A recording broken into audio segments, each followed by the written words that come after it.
السلام علیکم دوستوں آج کی اس ویڈیو میں ہم آپ کو رسول اکرم صلی اللہ علیہ وسلم کی قبر مبارک کو منتقل کرنے کی 4 ناکام کوششوں کے بارے میں بتائیں گے۔ تو چلیے آج کی ویڈیو شروع کرتے ہیں۔ پہلی کوشش عبیدی حکومت کے چھٹے حکمراں الحاکم کے عہد میں کچھ شرپسند بدنیت رافضیوں نے بادشاہ کو سبز باغ دکھائے کہ دنیا بھر کے مسلمان مدینہ منورہ کی طرف پروانہ وار پہنچتے ہیں، کیوں نہ مصر میں گنبد خضرا جیسا عالیشان گنبد تعمیر کیا جائے اور پھر پیغمبر اسلام حضرت محمد صلی اللہ علیہ وسلم، حضرت ابوبکر صدیق اور حضرت عمر فاروق رضی اللہ تعالیٰ عنہ کے جسد خاکی مدینہ منورہ سے نکال کر نئے گنبد میں منتقل کر دیے جائیں۔ ایسا ہوگا تو لوگ زیارت کے لیے مدینہ منورہ کی بجائے مصر آیا کریں گے اور تمہارا نام دنیا میں روشن ہو جائے گا اور اہل مصر کی عزت کو 4 چاند لگ جائیں گے۔ الحاکم مشیروں کی عیاری کے چکر میں آ گیا۔ اس نے مصر میں ایک فقید المثال عمارت اور شاندار گنبد غیر معمولی دولت خرچ کر کے تعمیر کروایا۔ اس کا نام بیت العنکبوت یعنی مکڑی کا گھر رکھا، اور جب یہ پائے تکمیل کو پہنچ گیا تو اس نے اپنے ایک معتبر ساتھی ابو الفتوح کو ناپاک پروگرام نافذ کرنے کے لیے مدینہ منورہ بھیجا۔ مدینہ سے پیغمبر اسلام محمد مصطفیٰ کے جسد خاکی مبارک کو مصر منتقل کرنے کا تذکرہ اس قدر کثرت سے کیا گیا کہ ہر کس و نقص بادشاہ کے مذموم عزائم سے واقف ہو گیا۔ ابو الفتوح جب مدینہ منورہ پہنچا تو اس کی ملاقات عمائدین شہر سے ہوئی۔ ان میں سے ایک قاری نے سورۃ توبہ کی آیت نمبر 12 تلاوت کی، جس کے معنی یہ ہے: اور اگر وہ لوگ عہد کر لینے کے بعد اپنی قسموں کو توڑ دیں اور تمہارے دین میں طعنہ زنی کریں تو کفر کے سرغنوں کو قتل کر دو، بے شک ان کی قسمیں باقی نہ رہیں۔ تم ان سے لڑائی کیوں نہیں کرتے جنہوں نے قسم توڑ دی اور اللہ کے رسول کو نکالنے کا ارادہ کیا؟ انہوں نے پہل کی، کیا تم ان سے ڈرتے ہو؟ حالانکہ اللہ تعالیٰ زیادہ لائق ہے کہ تم اللہ سے ڈرو اگر تم ایمان والے ہو۔ سورۃ توبہ کی ان آیات کی تلاوت نے پورے ماحول کو گرما دیا۔ حاضرین میں ایک عجیب و غریب قسم کا ولولہ پیدا ہو گیا اور وہ ابو الفتوح کو کیفر کردار تک پہنچانے پر تیار ہو گئے، تاہم مدینہ طیبہ کے تقدس کو پیش نظر رکھ کر قتل کے اقدام سے باز رہے۔ ابو الفتوح یہ منظر دیکھ کر خوفزدہ ہو گیا، کہنے لگا، اللہ کی قسم اگر میرا سر قلم کر دیا جائے تب بھی مجھے کوئی افسوس نہیں ہوگا، مگر میں قبر مبارک کی طرف برے ارادے سے ہاتھ تک نہیں اٹھاؤں گا۔ کہتے ہیں کہ اس رات ایسی تیز و تند آندھی آئی جس سے محسوس ہوتا تھا کہ کرۂ ارض اپنی جگہ سے ہٹ کر کہیں اور پہنچ گیا ہے۔ ابو الفتوح اس عبرتناک منظر کو دیکھ کر کانپ اٹھا اور اس کے دل سے بادشاہ کے جبر کا خیال کافور ہو گیا۔ اس نے صدقے دل سے اس ناپاک پروگرام سے توبہ کر لی اور خاموشی سے مصر واپس چلا گیا۔ دوسری کوشش شیخ شمس الدین ثواب رحمۃ اللہ بیان کرتے ہیں کہ میرے ایک مخلص دوست جن کے امیر مدینہ سے گہرے تعلقات تھے میرے پاس آئے، کہنے لگے کہ حلب کے رافضیوں کی ایک جماعت امیر کے لیے قیمتی سامان اور اعلیٰ درجے کے تحائف لے کر پہنچی ہے۔ حلب کے رافضیوں نے امیر کو ابوبکر اور عمر رضی اللہ تعالیٰ عنہ کے اجسام نکال کر لے جانے پر رضامند کر لیا ہے۔ امیر موصوف مذہبی بے حسی کے باعث ان کے چکر میں آ گیا ہے اور انہیں حضرت ابوبکر اور حضرت عمر رضی اللہ تعالیٰ عنہ کے اجسام قبر سے نکال لے جانے کی اجازت دے دی ہے۔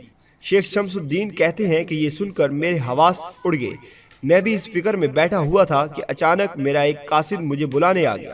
میں حاضر خدمت ہوا۔ امیر نے حکم دیا کہ آج رات کچھ لوگ مسجد میں آئیں گے، تم ان کے لیے دروازہ کھول دینا اور ان کے کام میں مداخلت مت کرنا۔ شیخ شمس الدین کہتے ہیں کہ میں بہت اچھا جناب کہہ کر واپس آ گیا، مگر سارا دن حجرہ مقدس کے پاس بیٹھا روتا رہا۔ ایک لمحے کے لیے بھی میرے آنسو نہ تھمے۔ کسی کو حقیقت حال کا پتہ نہیں تھا کہ میں کس مصیبت سے گزر رہا ہوں۔ شیخ شمس الدین بتاتے ہیں کہ عشاء کی نماز سے فارغ ہو کر جب لوگ چلے گئے تو جب میں نے دروازہ اندر سے بند کر دیا، کچھ دیر بعد باب السلام جو امیر مدینہ کے گھر کے قریب سے تھا اسی طرف سے وہ لوگ آئے۔ انہوں نے دروازہ کھٹکھٹایا۔ میں نے امیر مدینہ کے حکم کے مطابق دروازہ کھول دیا۔ وہ اندر آنا شروع ہوئے۔ ان کی تعداد 40 تھی۔ وہ لوگ پھاوڑے، کدال، ٹوکریاں اور کھودنے کے دیگر آلات اور روشنی کے لیے شمع ساتھ لے کر آئے تھے۔ شیخ شمس الدین بتاتے ہیں کہ میں حیرانی اور پریشانی کے عالم میں ایک طرف بیٹھا رونے اور سوچنے لگا کہ یا اللہ تو قیامت برپا کر دے تاکہ یہ بدنیت لوگ اپنے عزائم سے باز آ جائیں۔ یہ لوگ مسجد نبوی میں داخل ہو کر حجرہ مقدس کی طرف بڑھتے جا رہے تھے۔ ابھی یہ منبر شریف تک بھی نہ پہنچ پائے تھے کہ ساز و سامان کے ساتھ سب کے سب زمین میں دھنس گئے۔ یہ واقعہ سیدنا عثمان بن عفان رضی اللہ تعالی عنہ کی توسیع کے پہلے مغربی ستون کی جگہ کے قریب پیش آیا تھا۔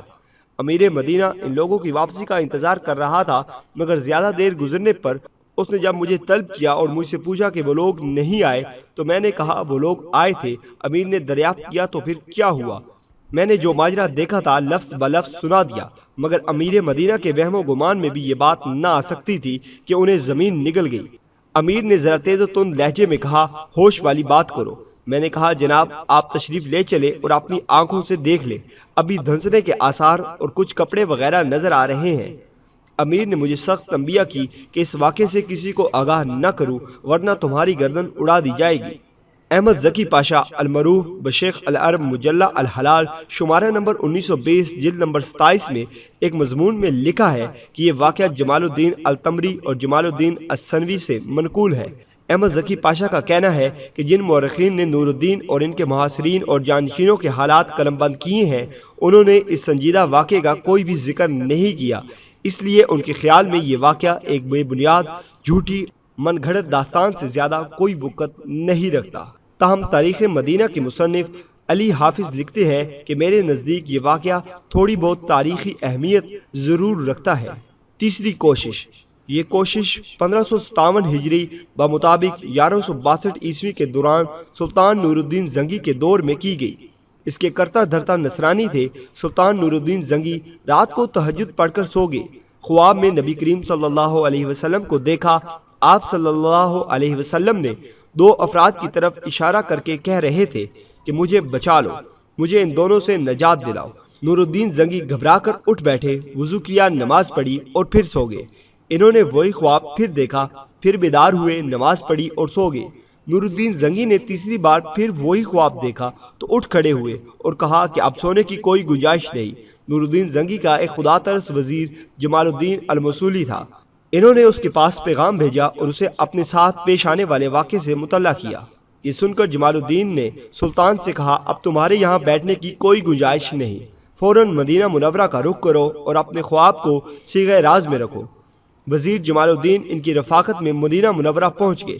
وزیر نے مسجد میں اہل مدینہ سے ملاقات کی۔ انہوں نے کہا کہ سلطان نور الدین زنگی مسجد نبوی شریف کی زیارت کے لیے روانہ ہو گئے ہیں۔ سلطان نور الدین زنگی مدینہ منورہ پہنچ گئے اور انہوں نے اپنے خواب کا تذکرہ کسی سے نہ کیا۔ پہلی رات انہوں نے اپنے گھر میں گزاری۔ انہوں نے مشورہ کیا گتھی کو سلجھانے کے لیے کیا تدبیر اختیار کی جائے۔ بالآخر یہ طے پایا کہ شہر کے تمام لوگوں کو دعوت دی جائے اور ان میں انعامات تقسیم کیے جائیں۔ اس طرح مطلوبہ اشخاص کی پہچان کر کے انہیں گرفتار کر لیا جائے۔ چنانچہ وزیر نے اعلان کرایا کہ بادشاہ سلامت آئے ہوئے ہیں اور وہ اہل مدینہ کو انعامات سے نوازنا چاہتے ہیں، لہٰذا ہر آدمی آئے اور سلطان کی سخاوت سے فیضیاب ہو۔ لوگوں نے آنا شروع کیا، شاہی تحائف لے کر رخصت ہونے لگے۔ بادشاہ تحفے دیتے وقت ہر آدمی کو گہری نظر سے دیکھتا اور خواب میں دیکھی شکلوں کی تلاش کرتا۔ شہر کے چھوٹے بڑے امیر غریب سب آئے، سب نے شاہی تحائف وصول کیے، مگر جن کی جستجو سلطان نور الدین زنگی کو تھی وہ شکلیں نظر نہ آئیں۔ آخر میں سلطان نور الدین زنگی کے بار بار سوال پر لوگوں نے بتایا کہ بس مراکش کے 2 شہری باقی بچے ہیں، وگرنہ سب آ چکے ہیں۔ یہ لوگ کسی سے کچھ نہیں لیتے، یہ سالے لوگ ہیں، مالدار ہیں، خیر خیریت بہت زیادہ کرتے ہیں۔ یہ سن کر سلطان کا سینہ کشادہ ہو گیا اور انہوں نے کہا ان دونوں کو لایا جائے۔ سلطان نور الدین زنگی نے ان دونوں کو دیکھا تو وہ اسی شکل و صورت کے تھے جن کی شکلیں ان کے خواب میں آئی تھی اور رسول اکرم صلی اللہ علیہ وسلم نے ان سے نجات دلانے کی فریاد کی تھی۔ سلطان نور الدین زنگی نے انہیں دیکھتے ہی دریافت کیا کہ تم لوگ کہاں کے ہو؟ انہوں نے کہا کہ ہم مراکش سے تعلق رکھتے ہیں، یہاں حج کے لیے آئے ہیں، ضرورت کی وجہ سے رسول کریم کے پڑوس میں رہ رہے ہیں، یہ ہمیں پسند ہے۔ سلطان نور الدین زنگی نے کہا سچ سچ بتاؤ کہ تم کون ہو؟ تاہم ان دونوں نے سکوت اختیار کیا۔ سلطان نور الدین زنگی نے پوچھا کہ ان کا گھر کہاں ہے؟ بتایا گیا کہ حجرہ شریف کے قریب رباط میں ہے۔ مدینہ کے لوگوں نے ان دونوں کی بے حد تعریف کی۔ انہوں نے کہا کہ یہ اللہ والے لوگ ہیں، اکثر روزے سے ہوتے ہیں، صدقہ و خیرات کرتے ہیں اور بقی کی زیارت کے لیے بھی آتے جاتے ہیں۔ نور الدین زنگی نے ان دونوں کو پکڑ لیا اور اپنے گھر لے آئے۔ سلطان نور الدین زنگی بنفس نفیس ان کے گھر کا چکر لگاتے رہے۔ اچانک انہیں گھر میں ایک چٹائی نظر آئی۔ انہوں نے چٹائی اٹھائی تو اس کے نیچے سرنگ کھدی ہوئی نظر آئی۔ سرنگ بہت گہری اور بہت دور قبر مبارک تک پہنچ گئی تھی۔ لوگ یہ منظر دیکھ کر خوف زدہ ہو گئے۔